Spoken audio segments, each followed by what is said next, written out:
What does it take to become one of the most notorious figures in modern history? Money, power, and a ruthless determination to get whatever you want, no matter the cost. Today, we're going to be talking about a man who had all of these things and more, Pablo Escobar.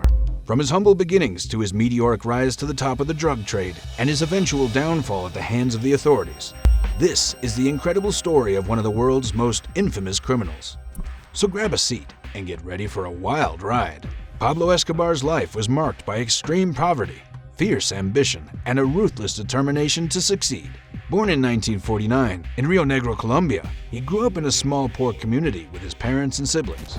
Escobar's father was a farmer and his mother was a school teacher, but they struggled to make ends meet, and the family often went without food or basic necessities. Despite his difficult upbringing, Escobar was a bright and driven young man who dreamed of a better life. He dropped out of school at age 16 and began working as a car thief, stealing cars and reselling them for a profit. He quickly moved on to other criminal activities, including smuggling and selling cigarettes, and eventually graduated to the lucrative world of drug trafficking.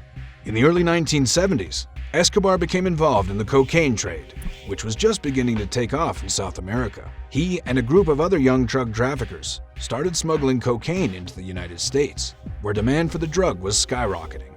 Escobar quickly realized the enormous potential for profit in the drug trade and began to build a vast empire that would eventually make him one of the richest men in the world. By the 1980s, Escobar had become the leader of the Medellin cartel, a powerful criminal organization that controlled the majority of the world's cocaine trade. He was known for his brutal tactics, including violence, intimidation, and bribery, and was responsible for the deaths of thousands of people. Despite his reputation as a ruthless criminal, Escobar also had many supporters who saw him as a hero and a champion of the people. He spent millions of dollars on social projects and charities, and was seen as a Robin Hood-like figure in many parts of Colombia. He built schools, hospitals, and housing projects for the poor, and even ran for political office on a populist platform.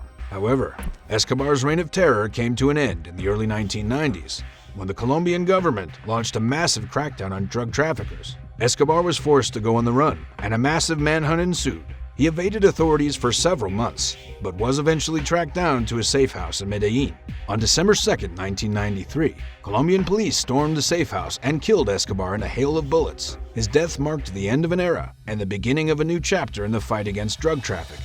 Today, Escobar's legacy lives on in many ways.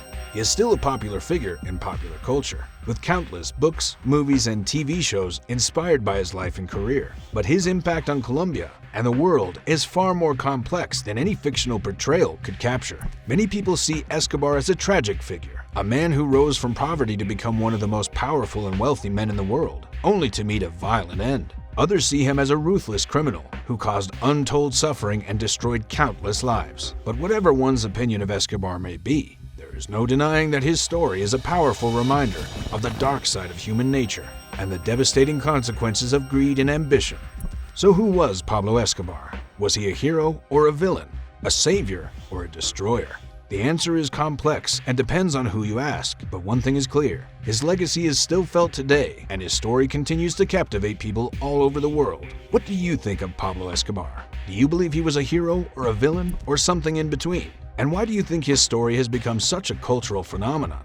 Let me know your thoughts in the comments below.